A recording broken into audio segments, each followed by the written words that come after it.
Here I have Peugeot Expert, and in this video let me show you how to adjust time on the following device.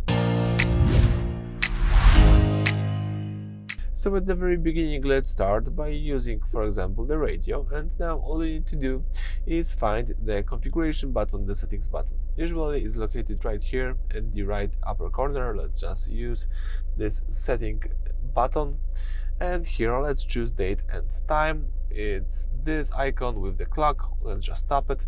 As you can see here, you can switch from date to time at the bottom. Let me tap time, and let's adjust the time on this car.